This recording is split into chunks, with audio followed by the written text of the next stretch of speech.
Okay, Statement of compliance. yes, please.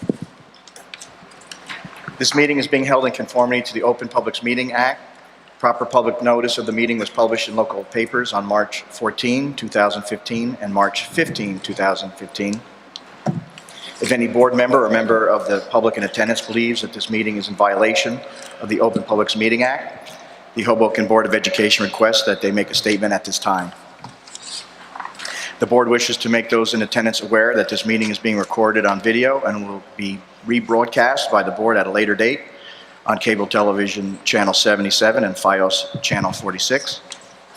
The Hoboken Board of Education is committed to preserving the decorum of the public process and is mindful that we live in an electronic age of computers, cell phones, and other electronic communication devices. Nevertheless, we respectfully request that all meeting participants kindly silence their electronic devices during the course of the meeting, and if use of that device is necessary, we ask that you please leave the room if you need to conduct personal business. We could please rise for the salute to the flag. I pledge allegiance To the flag of the United States of America and to the republic for which it stands, one nation, under God, indivisible, with liberty and justice for all. Take the roll, please. Ms. Angley, Here. Ms. Evans, Here. Dr. Gold, here. Mr. Kluftfeld, here. Ms. Mitchell, Here. Ms. Sobolov, Here. Ms. Stromwell, Here. and Ms. Tyroller. Here. Okay, so what we're going to do is we're going to have the budget presentation. So I think all the board members should go down and take a seat in the audience so that they can see. And pass over to Mr. Moffett.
Thank you, Doug.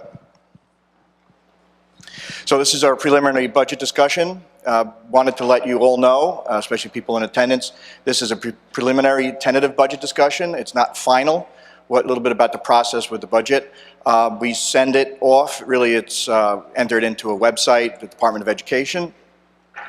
It is at a point where if we approve it tonight, I click a box and the Department of Education in Trenton can see it and the Hudson County office can see it. They have the ability to review it. They can make changes, ask us to clarify. We can add some information. If there's discussion of the board members, if there are things that we need to reallocate or move around, we can do that, make those changes. It's submitted to the county office. They review it. And eventually they'll come to an understanding of what's acceptable, they'll approve it, then it's ready for advertising. So what does advertising mean? We can put it in a newspaper, we can give firm numbers out as far as tax rates, tax levy, because there are all things that could impact that calculation in the budget. I can't run some of those calculations because the budget is not approved by the county office right now.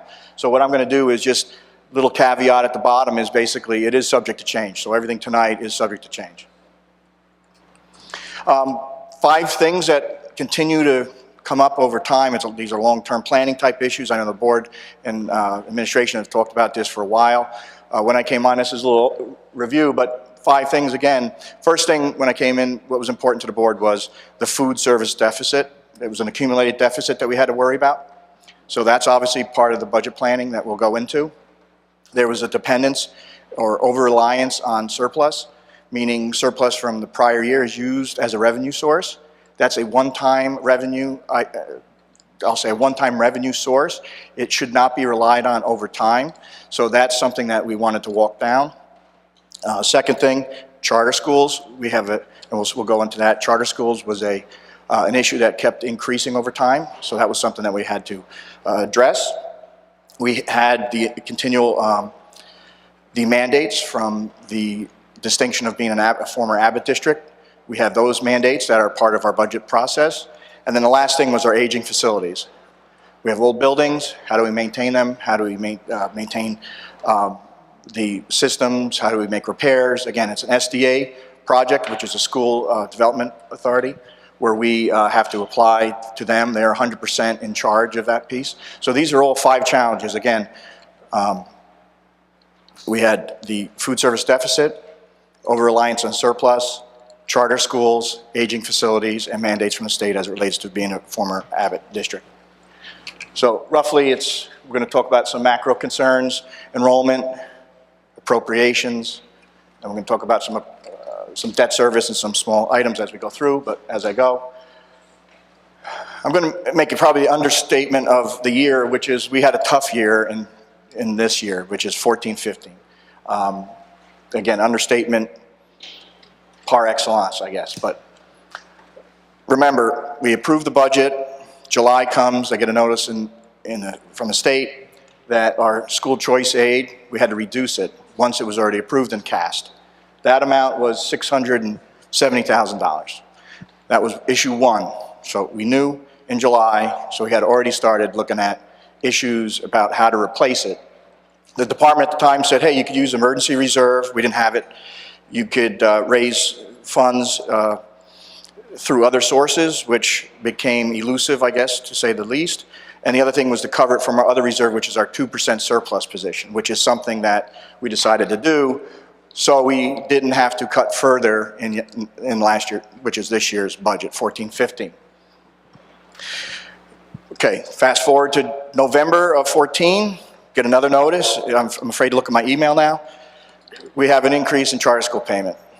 One of the charter schools was basically under projected. We got hit with that, another $200,000. 216 is the exact number, but big issue. Rental income, I couldn't say it wasn't all negative. There was some good things. We were able to finalize with the department being able to charge preschool providers rent. So again, that's from a different source of money. That does not come out of the general fund tax levy. That's not the general fund, so that was there. We were able to secure about $267,000 in that form of revenue. And more recent to that, we were notified, I guess we read a newspaper and on the internet, apparently Elysian is finding a new home. Again, that is basically a $53,000 difference, so that'll be a reduction over time. But again, that's some major concerns, and that's what I started off with. That's not even getting out of the gates to do the real nuts and bolt planning as it relates to budget creation. Some of the annual process, a lot of different things go on to making a budget. Part of what we do is we look at the major trends. We start doing analysis early. We know that the 12-month salaries hit in July, so we watch the salaries. We know the 10-month salaries will start hitting in September. We make sure everyone's in the right spot. We make sure all the account lines are all accurate. Any type of transfers, we're getting squared away at that time. We're looking at trends when it comes to non-salary. We see a couple lines that may be short, but we also see, if we're lucky, lines that are high. So these are estimates that you make as far as at one point in time. Again, it's maybe 6 months before the school year starts, and you keep an eye on it to make sure that your budget's balanced as you go. So these are things that we do. We hope that we can find as many as that are down, so we can make a net zero impact. So the other areas, once I start looking at the trends, we also start concerning ourselves with this salary increases from year to year, according to collective bargaining agreements. So I look at my teachers association, my other school employee associations, my administrators, if they have set schedules, I make sure that those are accurate and that it's all ready to go as far as what the position control that we have. We track every salaried position in district. And overtime in that, but UPC specifically, we make sure that that's accurate because we use that to project and roll into our budget. And then we start confirming towards, say, November-ish, we start looking at the non-salary school level expenditures. We make sure that they're buying their supplies and material, they've got them delivered, they're buying everything they need to do for that year. So we make sure that that spending base is firm and that we're pretty close to knowing what that is. We like to see it pretty much 80% completed as far as encumbrances by the time the holiday break comes up upon us. Structurally, these again are some issues just specific to Hoboken, a former Abbott district. Although Abbott district somewhat receded, every once in a while it comes out and jumps back into the foray where we have to make adjustments to our budget. School-based budgeting is still part of the mechanics. So what does that mean? Each school location has a separate and distinct budget. So they have a salary component, they have a non-salary component, and it's supposed to be specifically identified as instructional. So everything that would go into running a school is accounted for in that school-based budget. Part of that school-based budget, we look for those mandated or formally mandated programs. Again, we find out which ones are mandated, which ones aren't, because there's been some mixed messages from Trenton as far as what will be an Abbott and what won't be an Abbott, but it changed from time to time as we learned the hard way over this past summer. Part of those mandated are parent outreach activities, field trips, those type of things, after-school programs. That was all part of this whole school reform effort they had in the early 2000s. Preschool program, again, that's something unique to Abbott districts. It's a free pre-K system. It's for 3- and 4-year-olds. That's part of our development in the budget. And we deal with the School Development Authority. Again, for those that don't know, that is a unit in Trenton that does nothing but just deal with school construction. All of Abbott districts have to be approved by the Department of Education. It goes to the SDA, and then they are responsible for building your projects. If it's a renovation or a repair, they take control. We may be able to bid for it, but they actually pay the check. Enrollment assumptions, again, big part of the process. We go out, we have a demographer, we got an update this year, basically 81 students total, 64 at the K through 5. The biggest amount is the 44 at the kindergarten. Again, that's something that we've anticipated over the years. It seems like that is one of our larger entry grades. We do have a little bubble working through the system, grade 2 to 3. But anyway, of that 64, 44 are estimated to be in the kindergarten with about 20 in the 1 to 5 bucket. Middle school was relatively flat, although it looks like a little bit of a decrease, about 2. High school pick up about 10, and there's in total about 9 ungraded or special ed students, of which we think 4 will be in out-of-district placements. There's a little grid on how it breaks out. Again, 72 plus the 9 gets you to 81.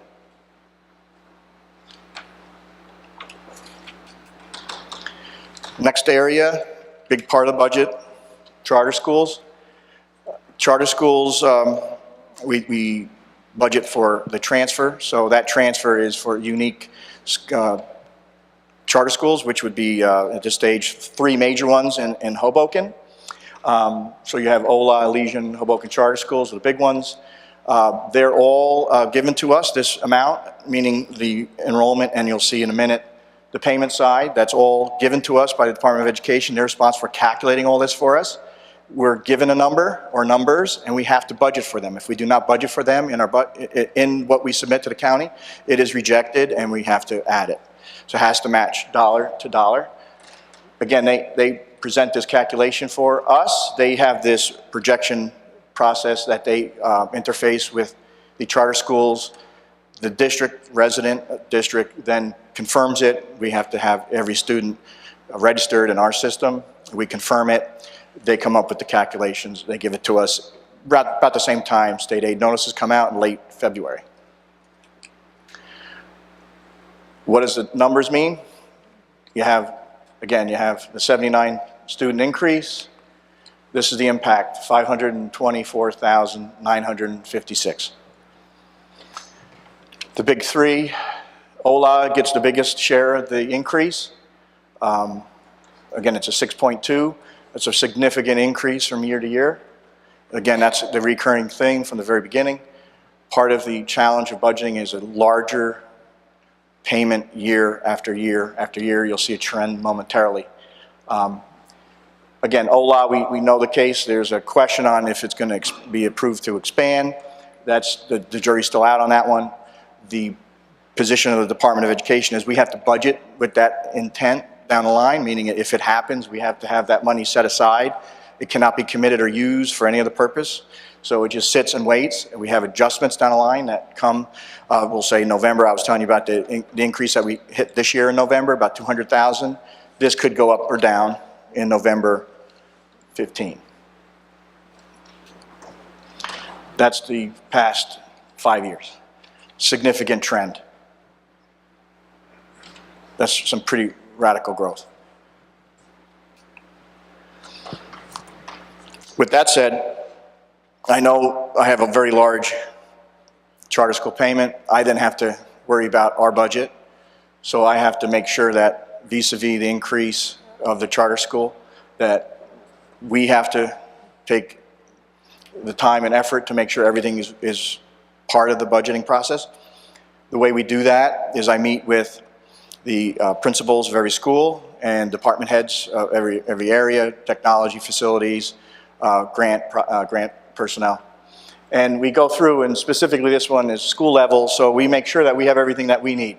So we have a Singapore math, we make sure we keep that, we have conversations about basically enrollment, any type of increases in workbooks, textbooks, reading wonders, time links, iScience. These are all programs that we've made a major effort to get here, have received accolades from all the principals I've spoken with.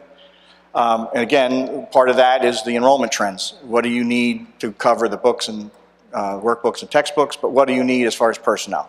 And that's a conversation we get into. They percolate, and that's part of the budgeting process that they may need a few, because as you saw before, we have a pretty large group coming through at the elementary level. And then any other type of programs that are currently on site in each specific school, art, music, those type of programs, we make sure that they're properly budgeted for. Again, it's a great process for me to get to know each individual school, what their needs are, and we basically have a conversation. So I enjoy it. Special education, another big part of the budget. About 110 students have IEPs in district. Of the 110, you have probably about 32 that are our district placements. So the first one, I want to make sure that we have all those tuitions that are out of district, the 32 plus the 4 are properly budgeted for. We identify the potential students, what type of classification they may have. So because obviously depending on the placement, there may be different tuition rates. There are also individual, like if the IEP is just speech only, they would use some of those related services. You have evaluation, speech therapy, OT, PT, those type of things that are required by IEP. So we want to make sure we have resources available for them. And anything else as far as unique supplies, FM systems, those type of things that students need as per IEP, that it's all squared away. Part of the conversation with the Director of Special Ed has to do with bringing kids back to district. That's pretty much every time we talk. It'd be great to get students back. Least restrictive environment, it's a federal initiative to get students that are out of district back into the community.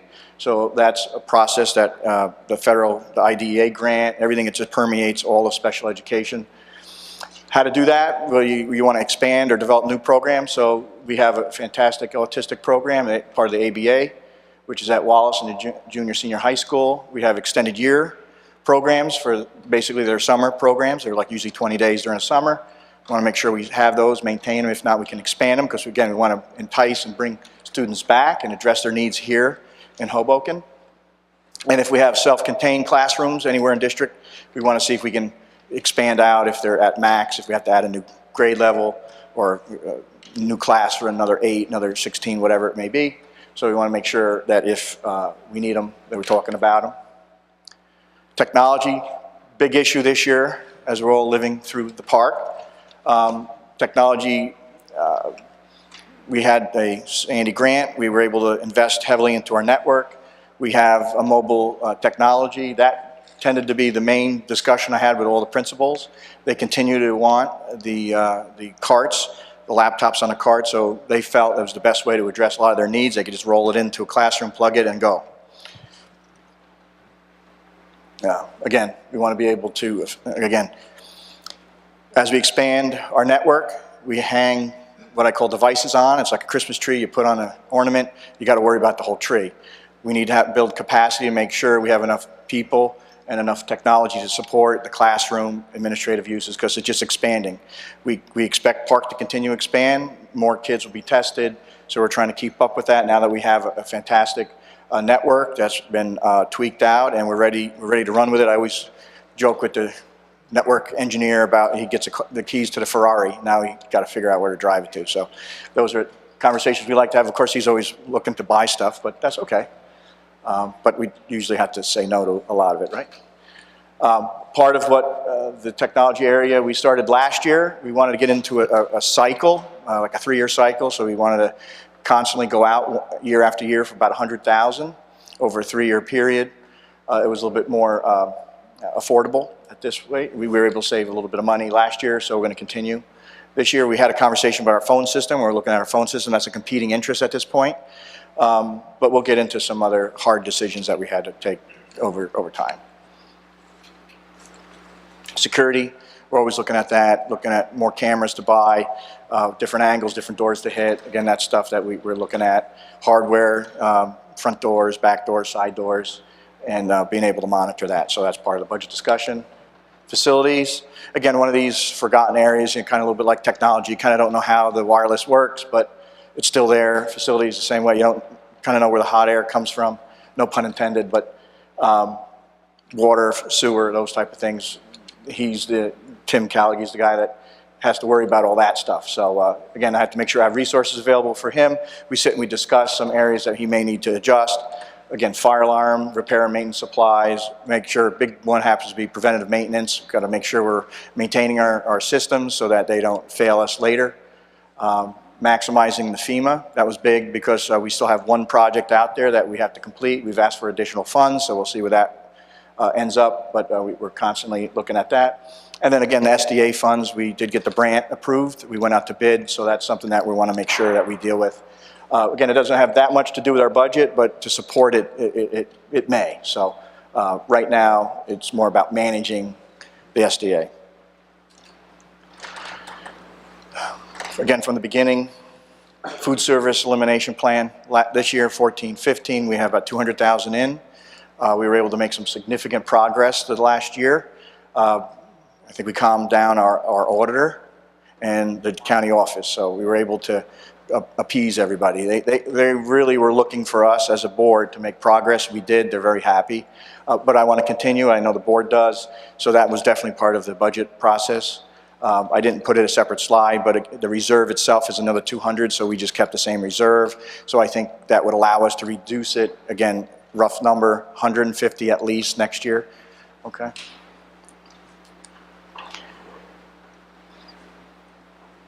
This is what it costs.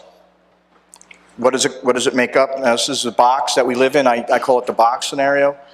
This is the appropriation side, $1.2 million. Doesn't sound like a lot to me, but I know $1 million, once you say north of $1 million, it's about 2.36, okay? But with enrollment pushing an increase, it's basically doing the same, with the same staff doing more. So it's what I call a maintenance budget. I know we all talked about it internally. This is a maintenance year. The growth with some of the revenue issues that we'll be dealing with soon. The box that we lived in is we only could move, again, this is with cuts, 2.36. So that's not a lot of money when you think about it. And I'll get to some breakout in a minute. These are things that we had to dispense with, meaning we had to reduce, cut, whatever you want to call it, things that we needed, that we had a conversation at the school level, 2 FTEs for increased enrollment. That was something we felt was a bare minimum. Can't afford it. It's about $150,000 right there with 2 FTEs. That's full-time equivalent. It's a full position. It's not a half, which would be a part-timer. So 2 teachers we couldn't, and again, elementary school, that's the grade levels that we were going to experience the increase. A specialist with the increased enrollment and some of the things that we wanted to do and need to do. We wanted to add to that pool for the specials, I'll call it. So that was going to be shared over those 3 schools. That's $75,000, something we couldn't afford. ABA teacher, again, that autism specialized classroom, ABA teacher, something that we want to expand, bring students back. $75,000, again, couldn't afford it. Again, these are people, these are staff members to address needs that we have. Next one is a new program that we were talking about, again, something that we need. We have a lot of students that have been classified with behavioral disabilities. We'd like to create one in district. Unfortunately, can't do it. Now you can make an argument, well, it'll pay for itself. Unfortunately, it doesn't in the first few years. There's like a startup cost, and you can't take that risk with such a tight budget, because even that $1.2 million, when you think about it on a budget, $53 million, it's very insignificant.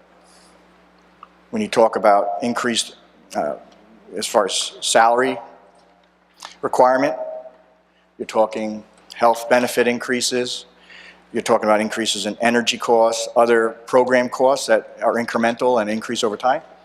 Again, $1.2 million goes pretty quick. A couple other positions, child study team member. We've been having a lot of requests for information. It is important to track all the data for special ed. We have a semi-program we participate in. We have extraordinary aid that's dependent on it, the application part of it. It's part of our revenue. That's something that would help us do that. It would offload some students as far as caseloads, and we would get better at data analysis. Again, something that we'd like to do, can't afford it. Mobile technology, I was telling you before about one of the popular items to talk about at the school level meetings. When you look at it, Chromebook carts, each school, a couple more, you're talking $160,000 things, couldn't afford.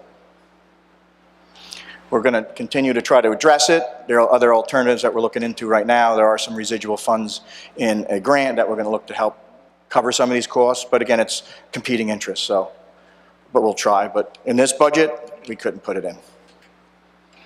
Facility projects, we'd love to repair, or I would just say upgrade, basically new equipment. We're going to fix it instead. Something that we want to take out of service, we can't afford it again this year. There's 2 projects we're going to eliminate from our priority list. Some of the good things, there's not many. These are all pretty much sourced from other funds or money that currently exists. After school program, there's currently Connors runs an after school program. We're going to add some days to that. I think I've mentioned that in the past to expand that out. That's part of our Title I area, the NCLB. So we're going to continue to plan for that. That's a green light, and we're moving forward with that. It fits into the grant, and I just met the other day on some continued planning. Summer enrichment program, again, part of the NCLB, part of at-risk students. We can pull it off. Funds are available, planning activities are underway, and it'll be offered at the junior, senior high school. Again, still in the budget because other people's money, not ours, federal dollars. Summer camp, we had some residual funds we were able to redirect when we found out that we wanted to move forward with a band camp, theater arts. We identified some existing funds, meaning in this year, and knowing that they're in next year's budget, so we could support that in there. Again, money that's already in the budget. And glad to say 2 facility projects, upgrades in bathrooms at Brant, and a ceiling replacement system for the pool. Pretty big items for us. School-based budget, again, part of our structural issues. When you see the data, when it's out in sometime prior to the May meeting, you're going to see this section. It's separate and distinct. It's in the $53 million number that we use. This is a component of that 53. It's all school level, specifically school level staff and non-salary costs. What you're going to see here, if I had a pointer, of that $1.2 million here is more of a shift from the general fund, which is our operating fund, into the school-based budget, because like I told you, every once in a while they throw a curveball at us, tell us what it's like to be an Abbott. Part of what we had to do is prorate our sick leave, which was about $800,000, and we had to shift a major portion, over $500,000, into the school-based budget. So what looks like an increase really is more like $700,000, but the $500 on top is just really an accounting issue that we were required to comply with. Again, relatively small increase. It's focused on salary increases by contractual obligation. You're talking about health benefits and incremental increases for things like heat and other program costs. Bare bones, meat and potatoes budget, I mean, I've heard and I've probably used a few more myself, but this is a very tight budget. There's not much for anything on top of what we have, outside of the items that I previously discussed. Again, the sick bank is listed, and this textbook is something that we introduced last year. We had a significant amount of resources identified for textbooks. I think the number was 300. We kept reducing it over time. The same concept here. We're going to continue with the lease purchase, or at least the lease to purchase of textbooks. So that'll save us some money. I'm asked from time to time, where are we on our administrative costs with this budget? Again, it's preliminary, draft, tentative, whatever. We're about $3 less than the regional limit. The regional limit right now, again, this isn't official yet, but the regional limit is calculated by the Department of Education, comes from their software, and there's North, Central, and South. We do the North. It's the $2,086, and again, we're under that by $3. We do have a lease purchase application and agreement. It was for energy savings upgrades to our lighting systems throughout the district. It was a 5-year commitment. We're in year 3, and in our 15-16 budget, we have $207,141 for that. This is part of the budget. This is the capital outlay section. There's also equipment on it. I just wanted to highlight the facilities specific ones, and the pool ceiling again, the Brandt bathrooms, the lease purchase payment, that's the principal portion, and there's some miscellaneous. There's some remediation issues and some other miscellaneous other type projects in there that we have, so that's about $500,000. Debt service, it can be budgeted for. Ours ran out a few years ago. We have nothing budgeted for debt service. We have nothing that we bonded for. We may consider it in the future, but right now there's no obligation there. It's a separate tax levy beyond just their general fund tax levy. Pre-K, how much is that program? Part of our budget, our total budget. It's outside of our general fund or our operating budget. That's specifically for 3- and 4-year-olds, required by Abbott, whole school reform. It's $12 million.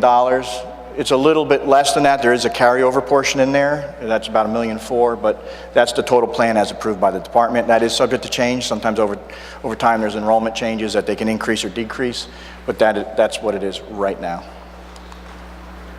NCLB, how much, what do these grants run us?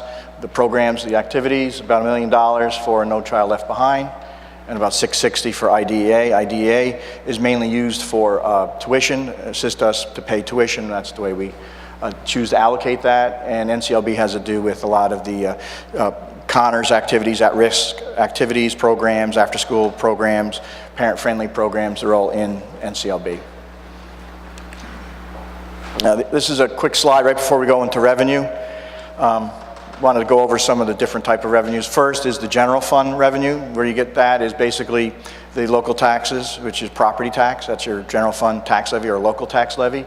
It's the biggest portion of the local funds.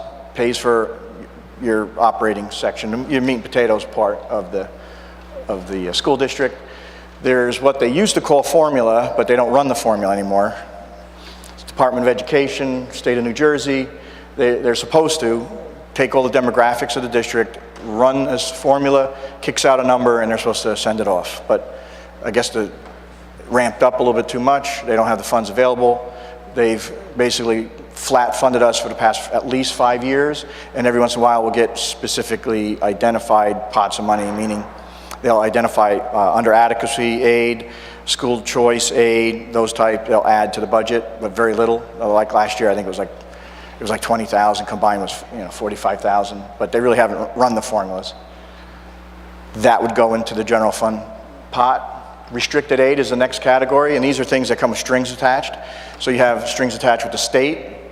The preschool program is what I'd say was the biggest piece, specific to Abbott, but there's also this, what I call pass-through, which is non-public. State of New Jersey says, okay, you can, and these for non-public schools, parochial, private schools that are entitled to textbook money, nursing money, special education, and some technology. Again, it's nothing that we can control. It's basically passed through. It's a way to account for it. It runs through our books. And unfortunately, we have to administer it. So a lot of staff has to go make phone calls, make sure they're spending it. If they don't spend it, they got to get the receivers. It ends up being a lot of administrative work, but that's what we do. And then the second, the last area of the restricted is federal, and that's what we talked about, IDEA, NCLB, and then there's non-public sections of each of those grants, and they're entitled to it. We have to make an effort to contact them and offer it to them. Again, part of the administrative side. That's our revenue projection. So we saw the appropriation side. This is the biggest challenge of this year. Local tax levy, 41 million. That's up 4%. Tuition relatively flat from last year. Rent up about 216,000. We were able to incorporate rent again to the providers. We have 4 leases to Hope's Cap in Mile Square, so that you'll see an increase of about 216,000 on that line. Miscellaneous revenue, refunds, those type of things, about the same as last year. State aid, it's about $80,000. I'll get into it in a minute. $80,000. We continued to carry the $670 with the idea of the $670 reduction in school choice aid, because we knew we were going to cover it with a one-time expense, if you'd like to say, out of our surplus. The revenue was in the budget. It stays in the budget, so when you look from year to year, it's only an $80,000 increase from year to year. Again, that was the story from last meeting where when they tell you how much you get, they don't tell you what you had to live through to get it. So that 670 hurt us significantly, because if you look on the bottom, the budgeted fund balance drops because there's nothing available, well, there's less available than in the past. So we had to absorb that 670 out of that position, and therefore we only have about 691, about $700,000 available for this year's budget from prior year's surplus. That's your $53 million operating budget. 77% local tax levy. Again, with flat funding, the state continues to push the cost of running a school system onto the property tax, onto people who pay taxes in Hoboken. It's over the state of New Jersey. It's a continue, as long as they don't run the formulas that we talked about before, and they keep flat funding, that carrying cost is shoved onto the property tax. This is basically a nice little eye catcher there. 4% increase, what does that include? It's a 2% increase, about 794,000 is the general push, about $92,000 in an adjustment for enrollment, and then a use of bank cap. Now, use of bank cap is about 680, we'll get to it in a minute, which would expire, and a lot of the board members are aware that you can accumulate it, but you have to use it in 3 years. So that's prior year's authority to tax that we've deferred until now, and we're going to exercise it this budget. So fund balance projection, obviously absorbing it, reduced. Net income increased 219, that's due to the leases I spoke about. The state aid increase of about 80,000. School choice aid, from what I heard from the department, is that seemed to be a big source of revenue from the state. They dumped in about $3.3 million into that area across the state of New Jersey. Now, why did that drop by 45? You know, it's partially offset. We get something called extraordinary aid, and we get it towards the end of the year, and it's not guaranteed. It's dependent on how much money they're going to put into that formula. And it depends on our demographic information that we collect. So it's not as reliable as some of the information that we've already received. So we decided to take a portion of that off the table and plan without it. So that's why there's a little bit of a difference. Again, it's the decrease in extraordinary aid. There's your tax levy increase, $1,500,000. 695,000 is used from bank cap. And again, that's 4%. Now, this is interesting. This is what our tax levy looks. The middle one is proposed. As you can see, you have a little bit of a ramp here, and that's a little bit of a structural issue. You've got a couple things going on. The first two on the left you have the development of a couple things. You have the debt service. Remember, you have the food service that increased up to about $1 million. So that was over that time period. And we chose not to move our middle column and bank that cap. So if you would adjust for that, that trend would kind of be a little bit more, I'll say, filled in on those years 2012 and 2013.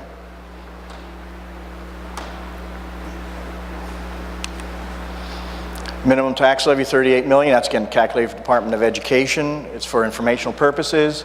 Although the department would say that really the minimum that you would be expected is last year's levy. So I put last year's levy up there. So it would be the higher of the two numbers, although the minimum tax is the one that's bolded. And then you have the bank cap from prior years. Again, it's the authority to tax. We chose not to exercise it. It goes into a bank cap, and we're able to use it now. If we don't use it now, we lose it forever. And in this budget, no bank cap remains after this year. School choice aid, again, that goes into that 80,000. And if you just look at that increase, it's less than 1% increase on state aid. Fund balance.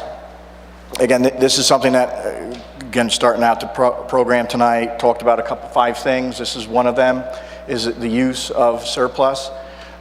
We used $1.3 million in the 14-15 budget, with absorbing that $670,000 again available. It's actually reduced about $640,000. I put that on the end there, but it allows us to maintain a 2% surplus position at the end of the budget period. So that's what we anticipate, about $1.1 million.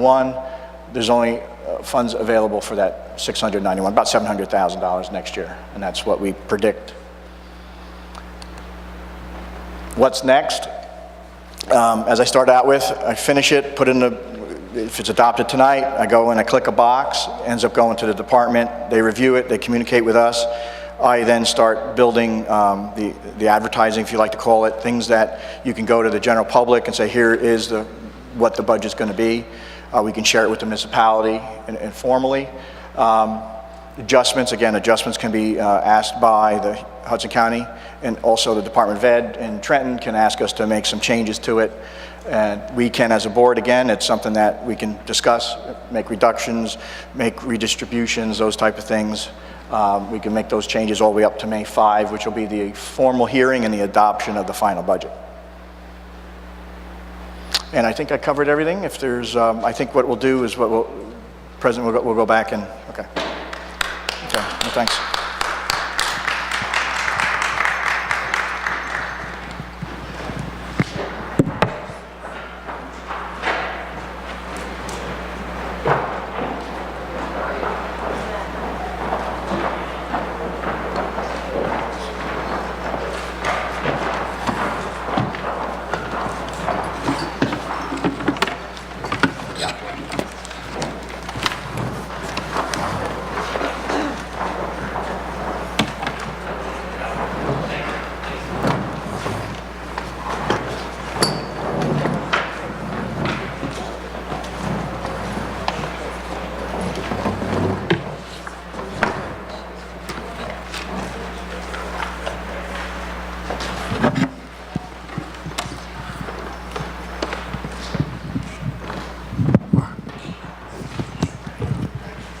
Shut it off. Go ahead, Jerry. You can shut it off. Shut the light out.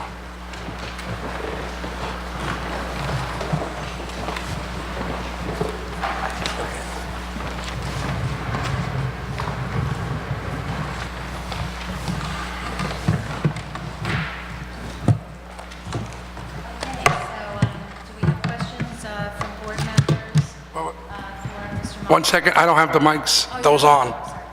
I had those shut off. 1 second, I'm sorry.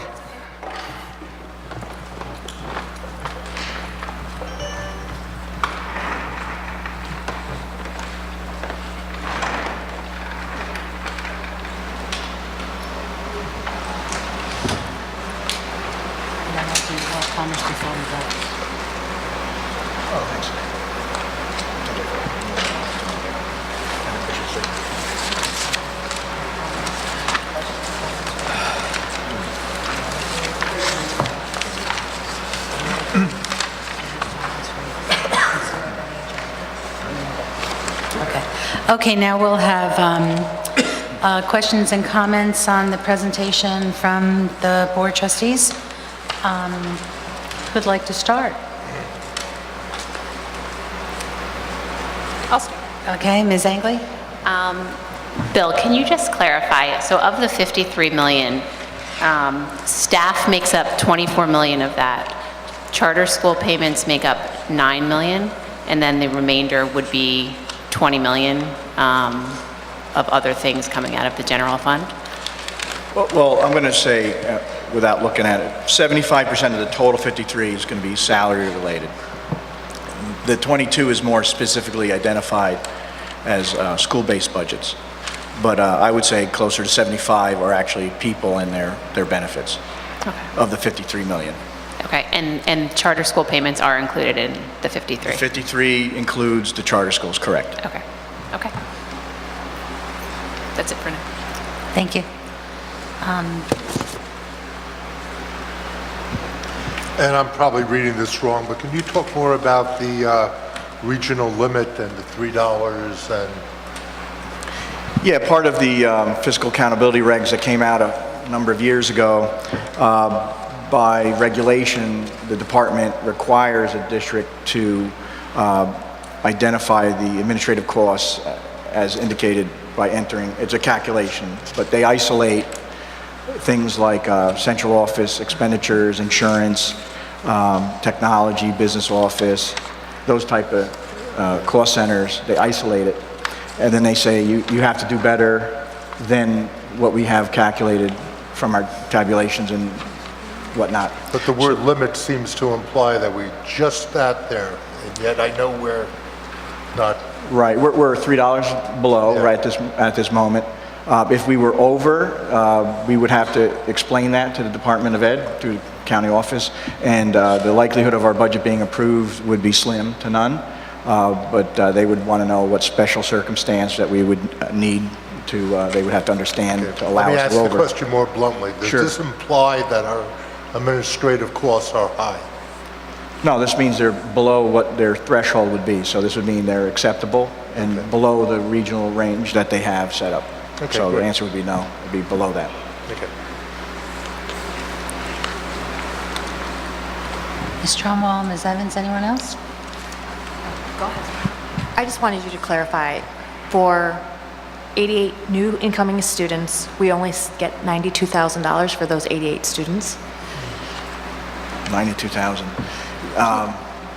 We have 81 students, and if you're looking at the state aid number of about $80,000, that would indicate that the state of New Jersey is only increasing the $80,000 for the school choice program.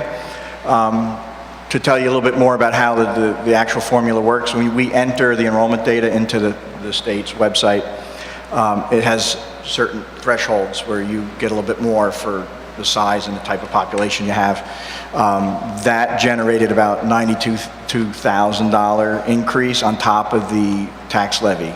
So that would have been in that mix that I was talking to you about. So you have about $795,000, that would have been a 2% increase. You would have had use of bank cap, about 680 something. And then on top of that, you would have had the 92, which was for the enrollment growth. So if that's what you were talking about, then you're right. The 92 is just for those additional 81 kids. I just wanted to follow up on that question, because you were saying there was a 64 increase in enrollment from K to 12, right? 64 is K to 12. With the majority being at kindergarten, yes. Now, I think one of the things that I hear often in the community, I think people misunderstand. They hear the average cost per student or whatever the different numbers of people are. We don't get a tuition from somebody of $20-something thousand per those 64. No. No. No. Just the calculation that I described earlier, which would be the enrollment adjustment on the tax levy. That would be the only way that the department would allow you to raise your own tax levy for that. So there's no state aid tied to it. We get to offset that growth with moving beyond There's no 2%. tuition per student. There is no tuition given to Right. us by the Department of Ed, Right. no. So if we can enroll, we can increase by 2, 10, 64 is the number. We're not getting 64 times a certain amount of number. We have our budget, and whatever children come in, the budget expands to fit those children. Correct. There's no per pupil amount that we get magically from the department. Right. Okay, I think that's, Ms. Evans, did you have a question? I guess I just wanted to clarify, Bill, so it's not that our whole budget is going up 4%. It's just the tax levy piece. Right. And then the rest is, from the state and the federal government, and we get what we get. And Right. that we keep it. And we don't Right. have more. Historically, the action tonight was the approval of raising funds through the tax levy. So it's not really, if you want to look from a historical perspective, it's just allowing us to raise that $41 million number. It doesn't really mean the overall budget of X dollars. It means to raise the funds from the people in town. So that's what. okay.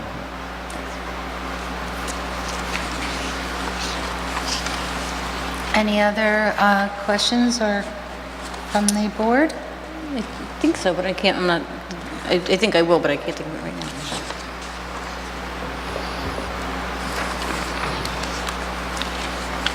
So actually, in that regard with the enrollment, with the increase of the students with special needs, that's also, do we get a certain amount of state aid for each child who requires special services? Is that a kind of a tuition, or? There's two areas. There's one that's called a regular, normal, formula-based aid. That's called categorical. That would be to address your student that had greater needs than others. Again, that was flat funded, so it hasn't been adjusted for years. The only other line item, per se, or category of aid is extraordinary aid.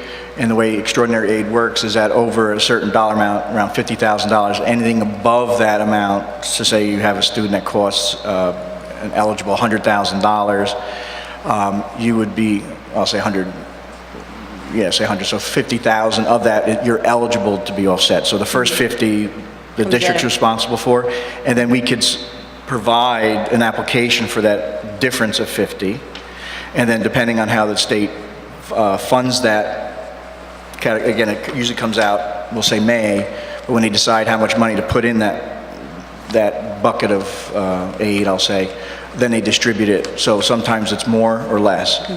So to get back to the major point, one is you get categorical aid, which is a formula aid that's flat funded, and two, extraordinary aid, which comes out towards the end of the year, which is hard to use, but you can anticipate it, and it's usually based on a number over a threshold, which is about 50,000. It's depending on if it's a other public school, a private school. There's other conditions that would increase your ability But to get money. are you ever reimbursed fully 100% for? No. No. It's usually a very small portion of what the actual cost that we bear as a district. Can I ask one more? So the increased numbers of special needs students we're assuming that's being absorbed by our budget and no increase is built in Right, we had. as money coming in? Yeah, if I could use, we have about 9 projected of what I call ungraded, and they're special ed students. They can be absorbed in our programs. Of those 9, we think about 4 will out of district placement. Budgetarily, I have to move money to cover that assumption that 4 will be out, so I have to move money to cover into the special ed budget. So that has to change. As far as an increase, it doesn't change what the state really provides us. I mean, they may make a little adjustment. Extraordinary aid would be impacted because if they are out of district placements, I can claim them on that application, again, if they're over that 50,000. But if there are any more or less, then we'd have to absorb them out of a regular budget. Then that's part of our operating budget is the special ed, everything. Right. Let's, again, to go back, students with IEPs, again, it can range from speech only to a highly a needy student. But we have about 110 currently, and of those 110, we have 32 in out-of-district placement, so we would think maybe 36 potentially for next year. Okay.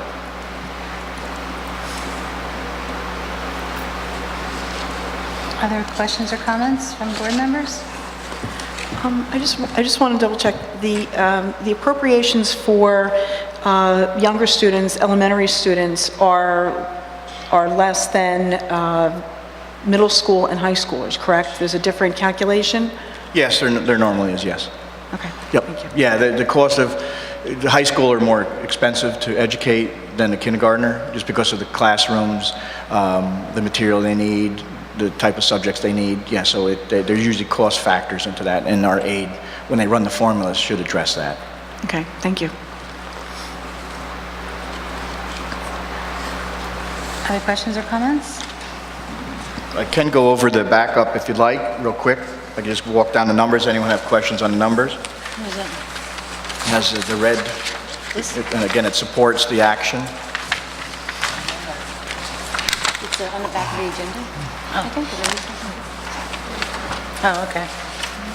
I'll go over it real quickly. Again, a lot of it was covered at the presentation. Again, the general fund tax levy, there's the $41 million number.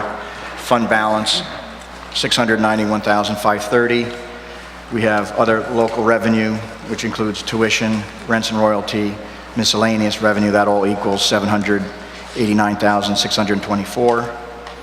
Total local sources, which include the funding, general fund balance, tax levy, miscellaneous, would be $42,485,820. State aid, again from the presentation, $10,791,915. Now, what I will tell you is there hasn't, outside of, on this, the revenue, the big highlights, again, to go over, have the fund balance reduction, increase in the rents and royalties, and obviously the tax levy, the big source.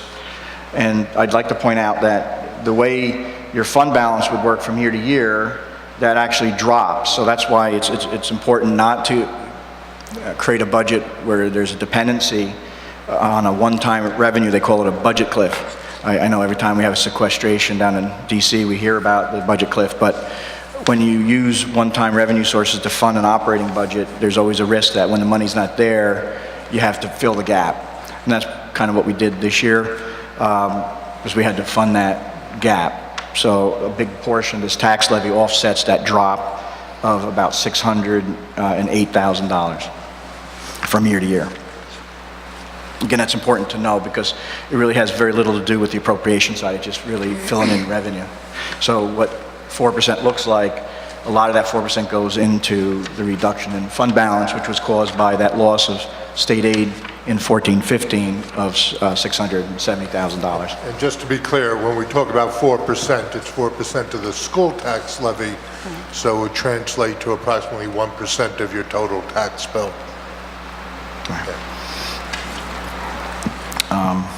Okay, moving on past the general, so federal aid, again, unrestricted, at no strings attached, 188, that's close to last year. Total grand general fund revenue, $53,466,416. There's another item here that I'd like to point out. It's the preschool education local contribution. Part of our money goes to support the pre-K. It's not totally independent. It is a separate pot of money, meaning it's restricted. But this $369,000, which increased from last year, it was about $286, has to do with the portion of the pre-K program that has to do with special ed or children with special needs. So we have to, quote, blend our funds in. So that increase of $100,000 comes from our wallet and goes into support that program. Again, the lion's share of the money is coming from the Department of Ed, but they identify that the things called preschool disabled would be something that we would be responsible for, but if it's integrated into the system, then that's the portion that we pay into that pot of money. So again, that's at $369,450, which brings the total in the plan $12,131,312. We have non-public, again, the items that I was saying to you about the flow-through dollars that are more of record-keeping nature. It has to do with technology, textbooks, special ed services, nursing, that's non-public. Again, it's flow-through. Federal aid, restricted, again, NCLB, IDEA, $1,736,511. Debt service, again, zero. Total revenue of $67,991,728. Appropriation side real quick. Current expenses, As Ms. Angley was saying, current expenses would include salaries, and not only within our general fund, but it would also include school-based. So it's that $43,834,699 number. The charter school payment, the transfer of $9,019,617. And on top of that, we also have the capital outlay portion. Now, the capital outlay you saw from my presentation, about $525. The difference is equipment purchases, so it's about $88,000, just so you know. And that brings our total fund appropriations up to that same number, $53,466,416. And then these on below are just offsets. It's almost the same numbers. They're, again, as being restricted. We have local about $7,000. It's $6,967. Preschool education program, again, state restricted, $12,131,312. Non-public, again, $650,000, and then the federal programs at $1,007,000. Brings the total appropriations for the budget to $67,991,728. A lot of numbers tonight. I apologize. Hope I didn't lose anybody. I apologize again. Any other questions? Well, I did have a comment. I think it does get a little confusing, I think, with all the different numbers and the different sources. And when I have conversations, so there's the local tax levy, and Dr. Gold is right, that's the number that we control. That's when you're talking about a tax increase, it's on the local money that we ask the citizens of Hoboken to pay. And that, and then the other monies that come into this district are either state or federal, and those are usually tied to students with special needs, students who are English language learners, or students who are impacted by poverty. So we, as a district, get, I don't know, I think it was 60% of the cost of our students paid for by other money, state or federal, and 40% from the local tax levy. Do I have that right? It might be a little reverse, but possible. Oh. Okay, Yeah. and then, the charter school funding comes exclusively from the local tax levy. They could also request money from the state or federal if they had children, for their students that have those three criteria. Right. If you're asking me about the charter school payment? Yeah, so I mean, Yeah, my that's concern fine. is that next year we won't have banked cap. The charter school payments, which come from the local tax levy, went up by 6%. And if that trend continues, but next year we won't have the bank capped, we can only increase the tax levy by 2%. Right, yeah, that's the issue for next year, right? Right. 41 million, do 2%, 800,000, say we have another push of $500,000, Right. you have $300,000 for us. Right. That's a Right. significant Right. challenge for next Right. year, absolutely. I guess just a clarification question. Charter schools are funded through local tax levy, right? About 91% comes from the tax Okay, levy. The that's- difference is a small percentage of state. So It's the categorical aid. states- The Very state small. essentially does not fund the charter schools. No, it's the burden of the local taxpayer. Thank Yep. you. Other questions? Any comments? Okay, so we'll take public comments on agenda only.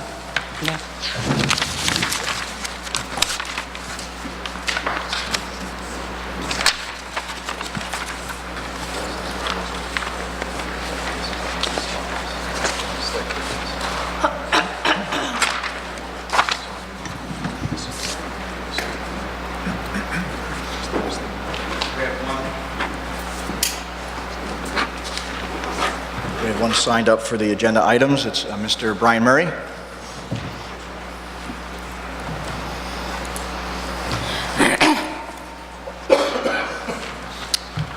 Brian Murray, 1100 Maxwell Lane.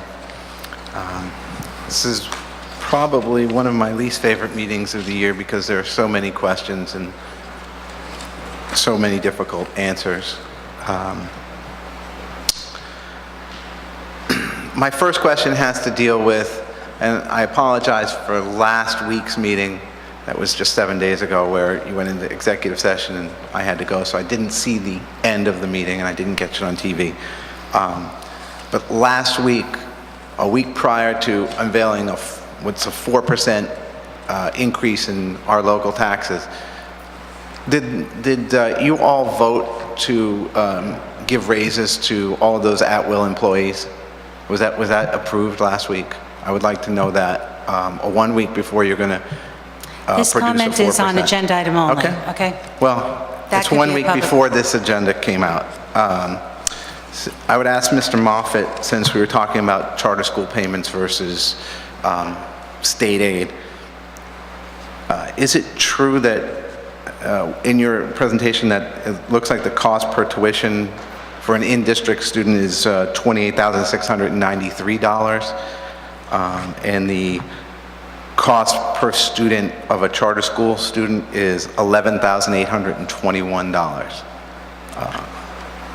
If I can, I don't No, think we that was part we of it. don't address. Comments go, we can address after. You can answer afterwards, which is... No, we don't. The public comment is a comment. After everyone has spoken and everybody's seated down, if administration or board want to address or speak on things, they do. I understand why you might not want to Okay. comment on that. It'll be commented on afterwards. We follow the rules, Brian. Mr. Murray. Again, I'll wait, hopefully, your comment on that or your answer on that.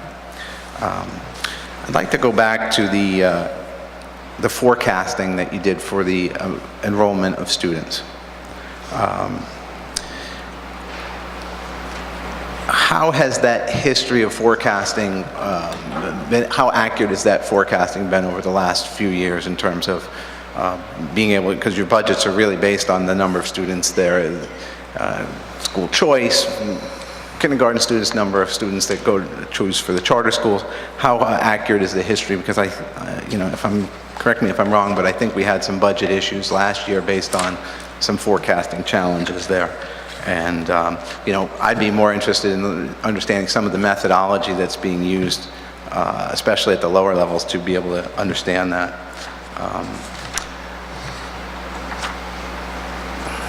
I see that part of your presentation, which I'm only catching up now because I was a little bit late, the macro concerns, the goals. I looked through the goals here, and a lot of them were basically maintaining what we have across the board. It was like a lot of maintenance of what we have.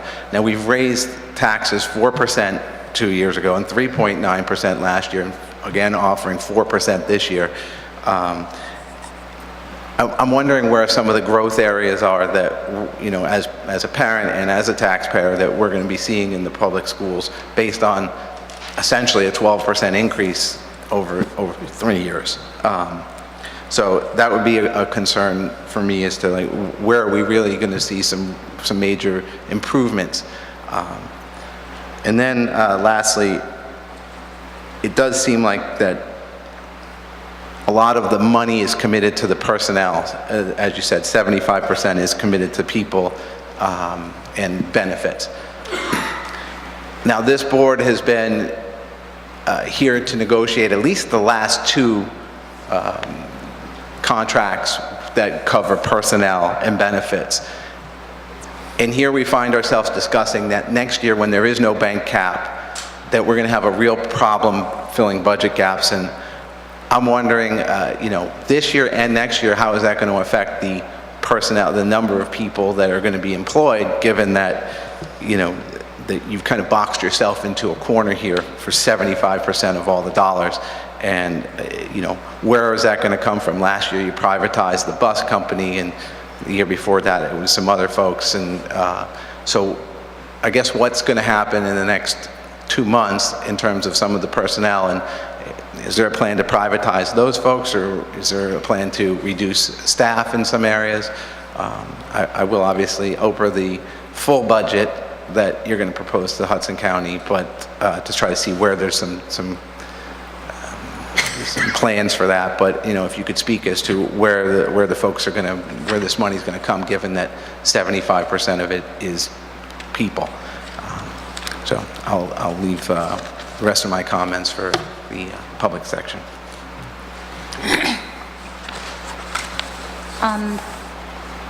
Comments from the board.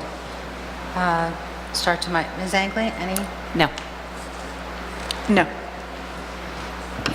Yes, it's actually one of my favorite subjects, the cost per student, because I think it's really, it's a very interesting a notion to me, and which is why I asked that question. When you hear the number, I'm not sure what number you said, I can't remember, it was 20-something. And that's a number that you hear a lot, the cost per student.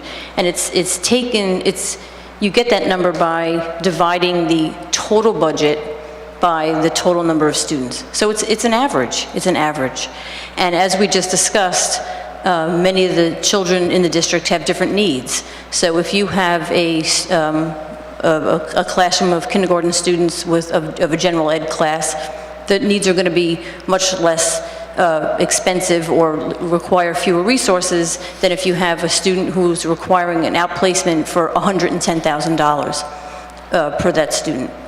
So that's an average, and those things, it's not a tuition. If we increase the students by a certain amount, nobody gives us that amount of money as a tuition. It's an average. So the charter school number Mr. Murray mentioned was 11,000. I thought it was closer to 12 or 12.5. When the state calculates the formula for the district to give to the charter schools, it acknowledges those differences. It strips away all of the costs of the children of special needs, English language learners, and children impacted by poverty, and comes to a very basic general ed number.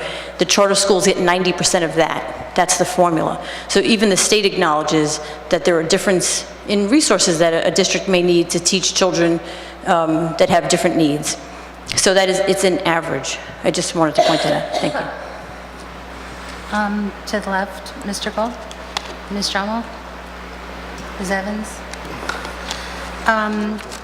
Actually, there's a very good point that's brought up here, and that's absolutely that what we've been doing is making sure that we maintain these wonderful programs that we have been put in. And Mr. Moffett listed them, the Singapore Math, the Reading Wonders, the Science Kits. There was a list in the presentation. And we don't want to cut any programming, and that is absolutely the goal.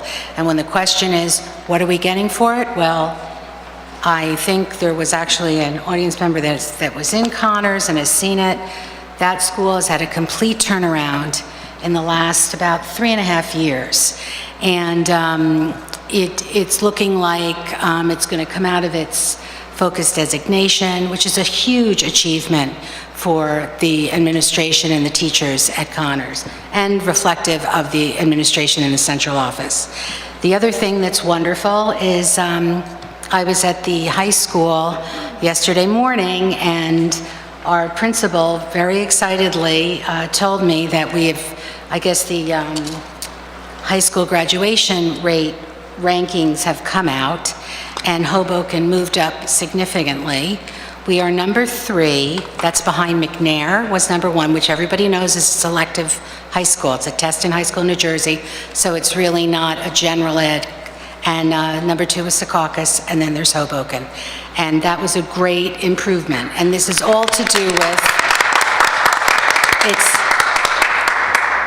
the things that the administration and the teachers are doing. We want to get kids, these are the things that we need to see that lead to improvements in overall how the schools are doing. So we are seeing progress. So what's most hard about a budget like this, where we're we really want to keep our programs. We don't want to have to not hire teachers and specialists that we need. We don't want to have to make classes bigger. But those are the kind of things you have to do. The other thing is that, yes, there are raises that are given. Last month, or a couple weeks ago, we gave a 1.5% raise to the Contractual. the at-will, thank you, the at-will contractual employees. Those are employees that are not represented by any of the associations. 1.5%, that is a tiny, tiny raise. These people work hard, and the truth is, if they left, because we never give them a raise, they'll look for other jobs, and there's a cost involved with bringing new people in. So we're 1.5, I don't think anyone would argue that should not have happened. And as far as the teachers and the association people in the unions, yes, there's increments that are put into their 3-year contracts, and they have raises that are put into those contracts. But we have to remember that during the negotiation, the children got longer, we got more teaching hours, more student conferences.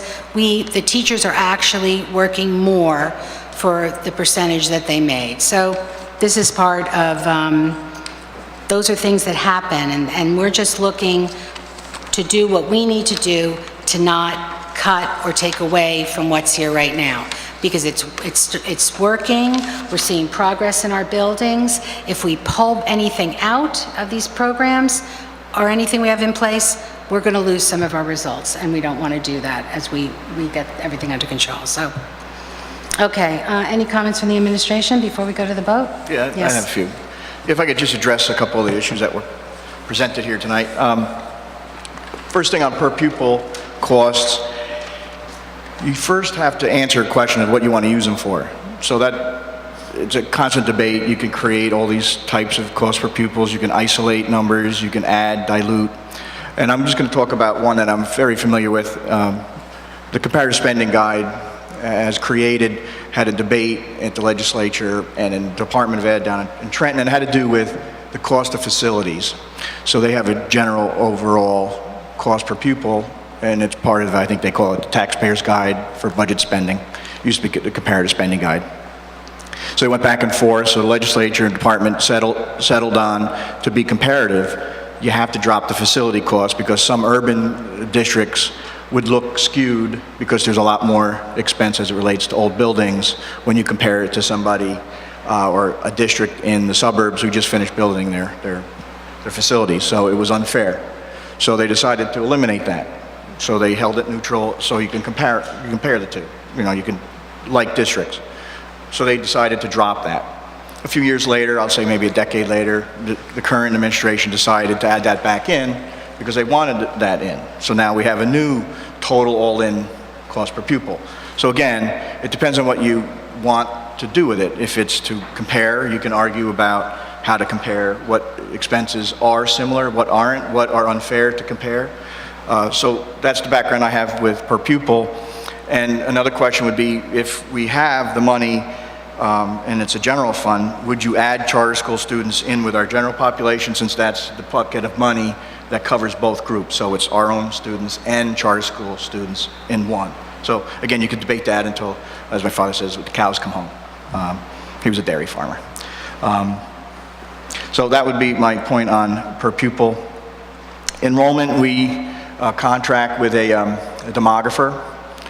He's a well-known demographer. We use that study for not only the budget, but also for our projects related to the School Development Authority. Anytime we do our long-range facility plan, they ask for a demographer, our study. I can tell you one of the most popular, if not the most reasonable, if I'll say, the field, they use a cohort survival method where they track our specific data over time. And as the cohorts move through the grade levels, there's a survival rate, and they apply it then to project out to the future. That's what this study does for us. It provides that methodology into our projections. So the budget you see is tied directly to that report, since that is the methodology everyone in the state pretty much uses. Second, the goal really was, I think I said that during my presentation, it is a maintenance budget. There is nothing new. It's basically do more with what we have. That has been pretty evident from the beginning of the summer. If we did not get the restoration, that I call it, of that $670,000, this would be a totally different meeting. Fortunately, it was restored, and we're here, and we don't have major reductions to consider tonight. That doesn't mean in the future that will change. Unfortunately, as pointed out at this meeting, and probably any other time you've heard me speak on the budget majority are about people. So when you look for big chunks of money, 500,000, 600,000, $1 million, you're only talking about people. Hard decisions, things that we wrestle with, things that we get frustrated over, but we have to balance the budget and do our, and fulfill what we need to do for the general taxpayer. And with that said, the taxpayer is part of the conversation, but since they vote, the only interests that don't vote are students.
I was just speaking to the idea that taxpayers and the board's responsibility or the board's task is to balance the needs of the taxpayer. Again, they vote, and then students that have no vote, they have to balance what's good for the students. So it's always a frustrating part, and spot on, it has to do with people and children and balancing with taxpayer interests. So it's not an easy position to be in, and next year I haven't started to think about outside of the box that we talked about during my presentation. It doesn't look good, but I just would like tonight to focus on the budget in front of us and the action today, which again is a maintenance budget, and it's basically to do more with what we have.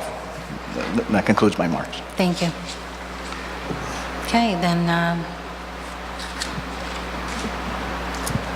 do I have a... Motion for a consent agenda. Thank you. Second. That was quick.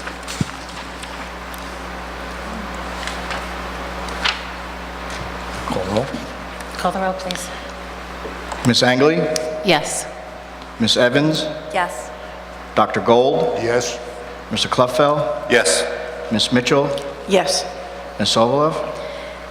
Yes. Ms. Stromwall? Yes. And Ms. Tyroller? Yes.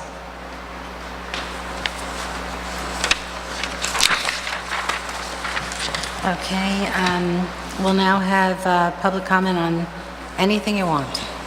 So, I do have one speaker. Mr. Brian Murray is also listed for the non-agenda.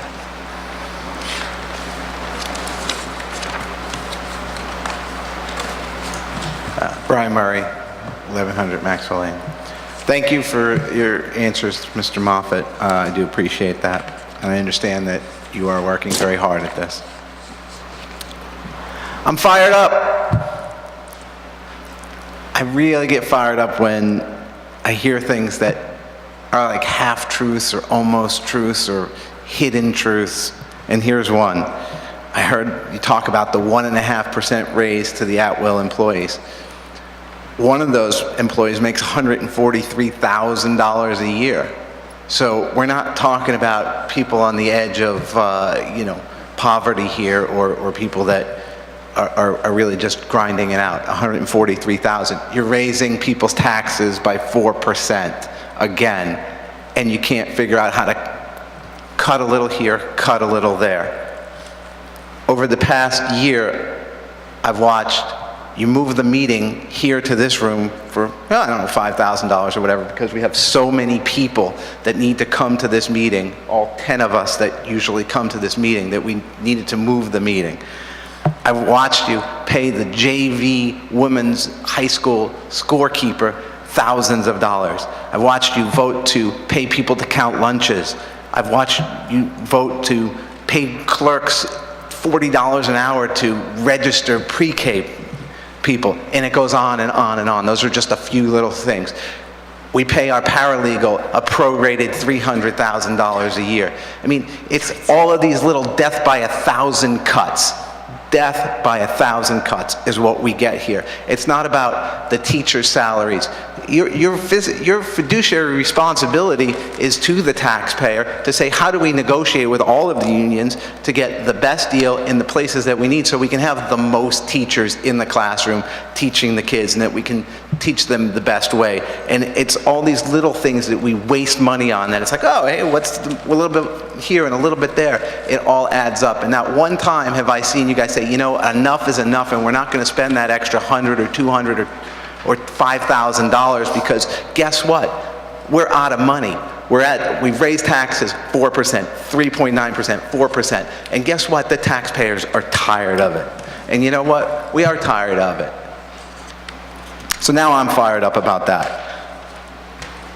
My question about the per pupil cost came up to, the real problem here is that nobody will talk apples to apples. Nobody really wants to talk about, okay, let's just strip away everything else and we'll talk about the student that doesn't need special ed and we'll strip away all those costs and we'll, whatever those students are that are left, let's figure out what it costs to educate those people versus the ones at the charter school that apparently don't have all of those things so that we can really see, are we doing this efficiently? Are we doing this as well as our neighbors are doing it?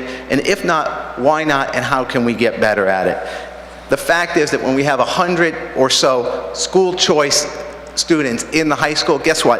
That is a selective high school. We select those people. We allow them to come here. No, we don't select them. We allow them to come here. They can't just come here without your approval. And you can say what you want, but if the program were we were not going to take the school choice students, then that you can have that option. But then what would you do with all the extra space? Because everybody's banging down the doors to get in. I'm fired up because you're wasting money. We're so top heavy here and nobody wants to talk about the fact that we have a bottom rated school system and we're top heavy. How do we fix this? How do you say, you know what, we're not going to spend the money. We're just not going to spend it. We'll figure out how to do this without spending the money. And next year it's going to be even worse and you know it. And I'm livid the fact that we're standing here with 365 days or so before the next cycle. And this wasn't talked about 365 days ago, that there's a plan in place, a long-term plan in place for the growth, for the increase in the benefits. We've known for 2-3 years what the increase in benefits were going to be, and nobody wants to talk about it. You come to these budget meetings, some of you, and pretend like it's the first time you've ever been here, and you've been sitting there for 6 years. It's ludicrous. I mean, I think the public deserves more. Thank you. You're welcome. Do you want to start, Mr. Gold? I'd like to say a few things. Can you hear? First thing is, it's perfectly normal and understandable that a resident of Hoboken would come up and be upset about the taxes. I mean, I'm not thrilled about it, and I think it's actually a service when somebody says, what about this, what about that? Having said that, though, a lot of things which are said have a slant that people can, interpret things differently. My little Michigan says, please don't say the rent is being raised, the taxes are being raised 4%, because it gives the impression that your total tax bill is being raised 4%. If you say the school taxes are being raised 4%, that's accurate, but if you want to see how it actually affects your tax bill, say 1% of what you're paying now, and that's assuming that there aren't additional revenues that the mayor and the city council, and God forbid the county, could also bring in. Yes, the taxes are going up, but the exact amount, 4%, makes a point, but it may or may not be accurate to the person that just hears it. The second thing, if you want to talk about, is how much does it cost to educate a student?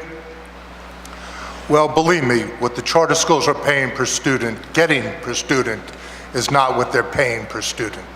I mean, the real issue that nobody wants to talk about is how much money is generated through other sources to support the charter school students. There is nothing wrong with it. It shows a motivation on the parents' part. It's something that we're trying to do to raise more money outside traditional funding sources, but to actually say that $11,000 per student is the actual cost of educating a charter school child, I think is maybe not completely accurate. Also, assumptions that we're top-heavy, that's one person's opinion, okay.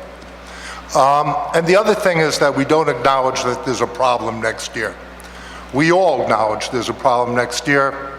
I mentioned that last time. I know we came back from executive session, so it isn't fair to, if you didn't hear it, fine. But the fact is, we know there's a problem. And I don't believe there's anybody on the board here that doesn't realize that. If we didn't get the additional funding for school choice, the problem would be now, and I'm actually glad we don't have to do anything drastic for this school budget. But the concern about the budget, I think, is fair, but the interpretation, I think, is open up to interpretation. As far as school choice goes, it is my understanding that if a student applies and doesn't have some disciplinary history, we have to take that student in our school choice. So, okay, that's it. Ms. Drama? Ms. Evans? Mr. Buckfell? Yeah, yes. You guys, Ms. Angley, you're fine, Ms. Sokolov? Yes, I wanted to say, we do meet every month, and there are people that come every month. Mr. Murray's one of them, and there are cuts that are made. I think it's completely unfair to, make it sound like we're, drunken sailors or something, just kind of, there have been cuts in athletics. I think all in the theater, all the departments are trying to, raise money and do kind of, what the charter schools do. We're all trying to do more with less. And then some of the comments confuse me, like to be against a revenue source like school choice, but then, wonder where the money's coming from or make cuts. And so I think that we've had this conversation before, so I wanted to ask Mr. Moffitt if there's going to be an email set up again, because I think it's nice that since we are a couple of months before the budget is completely set, that if the public has comments or they can, suggestions, they can, are we going to do that again? The Yes. budget dot, whatever it was, I don't remember. Right, yeah, we're going to, if that's not already available, we'll make sure it is, yeah. The intent is the same. It'll be on the website, whatever Yes. that is, okay. Because I'm thinking back about, the taxpayer as being part of this equation, and I think that's true, and I think that in this instance, the state of New Jersey at least says, 2% is a reasonable increase maybe, right? So, and for most districts. Hoboken is not most districts. We have the usual increases, and I don't begrudge the workers. They do work hard for their 1.5% increase, and then you have the teachers who we've spent money on, 3 or 4 new curriculums over the past few years, so the teachers had to learn the new curriculums, implement the new curriculums, plus the park, all these, there are staff, of course. Schools are made of people, they're made of teachers. That's who teach your children, that's what you pay for. What Hoboken has that other districts don't have is 3 charter schools. And when their increase is 6% on top of your general increase of 2%, the number gets harder to, so if you can only pay for their increase, you have no increase at all. You can't maintain flat forever. Either we cut the services here that our parents have come to enjoy, so something has to give. So I think it's fair to have a discussion as a community as to, what we're doing here. We're maintaining out of this budget 4 separate districts. So that's something that is not usual in the state of New Jersey. Thank you. I think it's true. There shouldn't be half truths and half lies. Well, in 2009, there were 6 admins in the central office. Now we have 2. There were a principal and a vice principal at Brandt, and I think there were only 250 children, if that, even that, in that building. Now we don't have the director, we used to have a director of pre-K, a principal at Brandt, and a vice principal at Brandt. Now we have a director of pre-K who's at Brandt that does the administrative role there. And there's at least twice as many kids. There used to be 2 vice principals at Wallace in 2009. Now there's one vice principal, one principal, one vice principal for a school that has a much larger population than it did in 2009. There were 2 vice principals at the high school. Now there's 1 vice principal at the high school. So central office of 6 down to a central office of 2. All those eliminations, I certainly would not consider this district top-heavy. That is not correct. And board members don't get paid.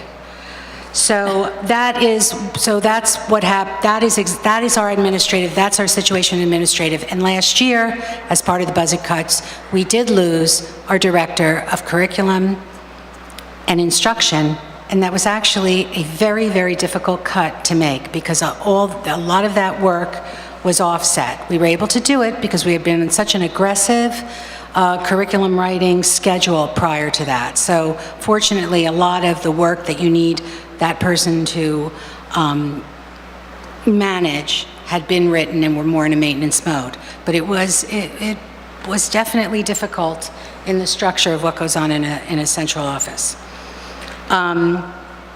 Also, when you're talking about a contract salary, it's not fair to say $300,000 a year because that person doesn't even work anywhere near a year for us. They work hourly on and off. So of course that hourly is a little higher, but we don't pay that person benefits. Those are all the reasons why people use outside sources. So taking those rates and multiplying them to what it would be if this person was sitting here for a full-time job is not correct and is certainly not the way. It's not right. It's not true. It's wrong. It's making something sound much different than it actually is. And yes, we do approve every month different amounts for different things that teachers are doing. And yes, there's an hourly rate associated with it, but that hourly rate is a contract negotiated number. And what we have been negotiating for, what the group that negotiated the teacher's contract, the group that did the administrator's contract, what they are looking for is more for our students. We're looking for the longer day. We're looking for more tutoring. And we have to do that through negotiation. So, and you're not going to have a contract settlement unless both sides feel like they've at least gotten something, or they're both equally unhappy. That's what they say a good contract is. And if we don't do that, it goes to negotiation or mediation, and the districts always lose in mediation. So if we're going to talk about things, yes, people shouldn't tell half-truths and they shouldn't tell half-lies. So we're doing our best job up here to represent what we're doing and why we're doing it. Huge changes have been made to the way the agenda is presented, the way we group things in. We've done many, many things to make it easier to understand what's going on here and give you a way to ask us specific questions. And we all have email addresses, and I never get an email asking me about an agenda item. And I would love to discuss an agenda item prior to this meeting, which we could all address, because the agenda's out there, and about any question anybody has. But those are I just never have. So with that, I think we're done for the evening, so... Motion to close? Second. All in favor? Aye. Aye.